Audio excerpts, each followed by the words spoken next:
Update 2.3 is finally here and a ton of additional news has also come up. Some of it has not been announced in-game on the notification board, so I wanted to make sure you guys stay up to date. If you don't care about new banners or Nintendo announcements, then you guys can skip to the timestamp about rival domains to hear about Update 2.3 in full. Let's get started. So I don't know why there's no official English Twitter account for Fire Emblem Heroes yet, but the official Japanese Twitter has announced that Fire Emblem 5 Thracia 776 is finally getting more units, including its main lord, Leaf. As with Fire Emblem 4, I personally know nothing about this game except that Leaf is the main protagonist character. With Leaf in the game, that will be all the main Fire Emblem lords included in Heroes, which is pretty cool. Unfortunately, this banner featuring Leaf, Finn, and Nana will not be the new banner coming out tonight, as most of you probably know. This will be coming out in April. No exact date, but that probably means there's one more banner after tonight's one. So if you like Thracia 776, then at least you know what to expect if you want to save up orbs now. Also, I'm going to apologize in advance, but my brain just keeps reading it as Thracia instead of Thracia, and I'm positive that I'm going to slip up and mess up the name in the future. Anyway, let's move on. Now this may have already happened by the time you've watched this video, but the next Nintendo Direct is out today, in fact, at 2 PM Pacific time. This isn't directly related to Fire Emblem Heroes, but the next main Fire Emblem game is expected to be released for the Switch this year. If you are a fan of the series, then this Direct may have some news about the next game and you can take part in the hype. Last year, Shadows of Valentia incorporated Alm and Celica in Heroes around the same time as the game's release, so maybe we can expect to see the next main protagonist in Heroes within the year. I've been dying for any news about the next game, and I really hope something is announced today. Now let's talk briefly about the branded King banner, which is releasing tonight if you're watching this video the day it's been uploaded. This banner features female Morgan and male Morgan, who are the children of the avatar Robin in Awakening. We also have an alternate version of Chrom, and I guarantee the tweet about the Thracia 776 banner was to prevent backlash about his 4th appearance in Heroes. Now I think the Morgans are cool. It was expected that the Awakening children would show up eventually, and not just Inigo or Severa and my boy Owain. Some things to note is that female Morgan is our first non-limited time mage flyer, which I think is great. Now you can get Myr or Morgan if you need some magic damage on your flyer teams. Male Morgan is an infantry red mage and Chrom is a sword cavalier. It's the classic situation where if you want Chrom or male Morgan, you're gonna have to hope you don't get the other one. Here are their skills, and we do have some new skills at play here. Female Morgan actually comes with an inheritable tome that seems like a new type of tome that will come in red and green versions as well. The Serpent Tome seems like to be exactly like the Guard Bow and grants distant defense 3, not bad if you want a defensive mage. Female Morgan also has Mirror Stance, which I think is new, and is just a defensive version of Mirror Strike. Male Morgan comes with his own unique weapon called Grima's Truth, and besides the extra +3 defense, it's quite interesting. After combat, he will debuff the target and all enemies within 2 spaces of the target with a -5 attack and speed debuff. At the same time, he will also grant allies within 2 spaces of himself a +5 attack and speed buff. This is pretty similar to Sot's Peshcats, just different stats being altered. Male Morgan also comes with Dull Ranged, which is a new type of skill and I believe is inheritable. It cancels out bonuses from ranged enemies during combat, and it's a skill that I find hard to judge until I see it in action. Last we have Chrom, and he has a special falchion called the Sealed Falchion. Oh boy, so this falchion has no healing renewal effect, but it's still effective against dragons. Its unique effect is that when Chrom is under 100% HP at the start of a fight, he will gain +5 to all stats during combat. Good lord, and to top things off, he comes with Fury, which means he will always end up below 100% HP after a fight. Chrom also has Chill Defense 3, which debuffs the enemy with the highest defense, and he also has Sword Valor, which grants double SP to sword units if he is alive. To be honest, this Chrom is tempting to pull just for Sword Valor, but remember, you will have to get past Male Morgan if you want him. So this news is mentioned on the in-game notification, but just to make sure you guys know, a Tempest Trials is coming up and Batman is the reward unit. Just kidding, it's actually Jerome, and he is Cherche's son. As you can see in the trailer, he is a Wyvern Rider just like his mom, and I've read that he has a pole axe, which is going to be the axe anti-cavalry weapon like the Horse Slayer and the Zambato. That has not been confirmed yet, but I hope it's true. I would have loved to have showcased some gameplay of the Rival Domains game mode, but unfortunately I literally cannot access the new update yet because the iOS App Store seems to be having issues. So we'll just have to make do with what we got. Rival Domains is a new type of special map, and boy does it look promising.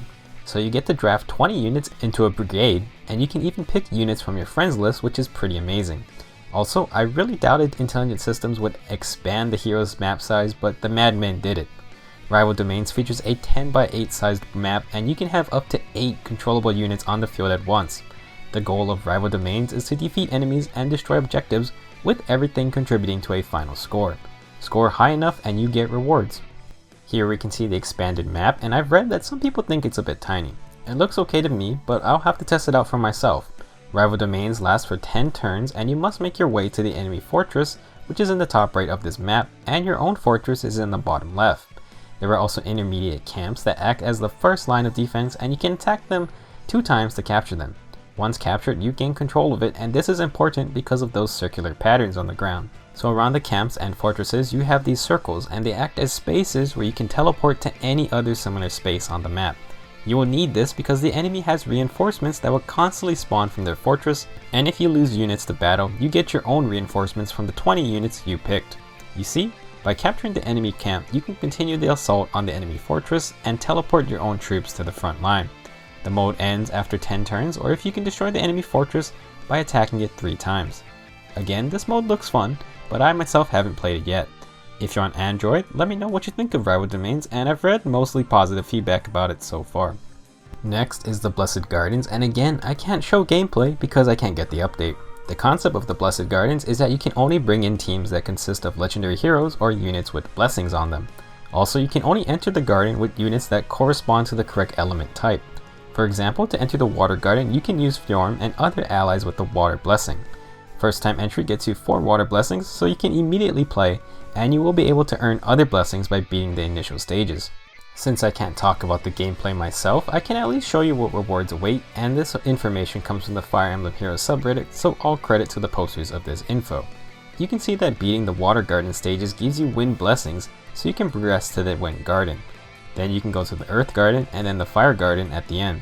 You also get a ton of rewards for beating the different stages in each garden, and it totals up to 30 orbs, 10,000 feathers, 100 divine dew, and 6 blessings of each element. Remember, the garden is supposed to get new maps every week, and I'm guessing this means new rewards each week. I don't know how much we'll get, but I won't complain about more things to do. On to the new weapons and upgrades for this update. Soren is the only one who gets his own unique legendary weapon this time around, and it's called the Wind's Brand. It has the standard 14 might for a legendary tome, and its effect is basically what chill attack would be. At the start of the turn, the enemy with the highest attack stat will receive a -7 attack debuff through its next actions. This can be pretty crippling, and I find it funny that this actually works really well with regular Path of Radiance Ike, since he comes with Heavy Blade. If you decide to refine Wind's Brand, it will cost you Divine Dew, and the added effect is essentially the same as a Owl Tome. During combat, Soren will receive +2 to all stats for every ally adjacent to him. Overall, I think Soren can carve his own niche for himself now. With the chill skills coming out, he can run 2 of them thanks to Wind's Brand, and you can basically cripple multiple units or the strongest unit on the enemy team. The Owl Tome upgrade is sort of situational, but I mean it's not bad by any means. Next we have Leo, who got a refinement for his BRYNHILDR legendary tome. BRYNHILDR gets rid of its gravity effect and replaces it with a 30% reduced damage on the first hit against mages. This sort of shows that they want Leo to be that tanky mage cavalier, and his special variant sort of helps that role. So if Leo is fighting a ranged enemy and has more defense than his opponent's defense +1, then they cannot make a follow-up attack. This is sort of an alternative effect to Myr's Great Flame Breath. I don't really understand why the enemy gets that +1 extra defense point, but seriously, I don't think the amount of times that +1 defense is going to matter is that high. I cannot confirm, but I have to assume that skills like this in defense would help Leo activate this effect, and it would lock him into that role of a quick repose mage tank. One bad thing I see with this upgrade is that ranged armors are becoming really popular, and all of them have more than Leo's base 25 defense, even Halloween Henry, who sits at 26. Also, if you have a minus defense Leo, which normally I don't think is that bad, then this upgrade is terrible. I don't want to count this upgrade out just yet, but I personally just don't think it's worth 200 Divine Dew. It would be good against the super squishy mages who normally double him, but I don't know if you could kill them on the counter anyway. If you guys feel differently, then let me know how you would plan to use this refinement, because at the moment I am not fully sold on it yet. Last we have Eirika and her SIEGLINDE upgrade. So first off, any refinement you choose will bump up her attack buff to +4, which is nice. If you go with SIEGLINDE's special variant though, then you get a pretty unique effect. During combat, Eirika will get bonus stats equal to the highest bonus on allies within 2 spaces, and this is calculated individually per stat. What this means is that if a friendly Nino has an attack +4 buff on her and is close to Eirika, then during combat, Eirika gets +4 attack. This applies to each of Eirika's stats, and she can receive this power up from any allies within 2 spaces of her. If there are multiple buffs on the same stat, Eirika will only receive the highest number, so she cannot stack infinitely. I think this upgrade looks very solid on paper. If Eirika buffs her allies, then she can reap the same benefits, and remember that this is an in-combat buff, meaning that she can receive a normal field buff like Hone Attack, and it will stack with Sieglinde's effect. I plan to make a whole video covering Sieglinde's refinement in depth, but for now, think of this situation. Place Eirika in a team with 2 cavalry units, one with Hone Cavalry and one with Fortified Cavalry. These units will buff each other, but not Eirika directly. However, with upgraded Sieglinde, if Eirika is within 2 spaces of these 2 units, then she receives +6 to attack, speed, defense, and resistance, and this is just in combat buffs, and does not even include other field buffs on Eirika herself, or any other type of invisible buffs like spurs, drives, or ally support. Essentially, while Legendary Ephraim gains power by being away from his team, Eirika gains strength by being near her team. I hope that helps you for now, but I will fully explore all the possibilities in another video. That's it for this video. I know it was a long one, but a lot of information has turned up recently with this update.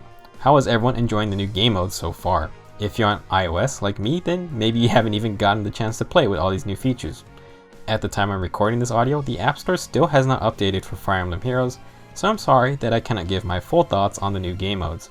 Again, I plan to talk about Eirika's refinement soon, and maybe I'll make another video about Rival Domains and Blessed Gardens, just sharing my thoughts on the new modes. I'll see you guys in the next video.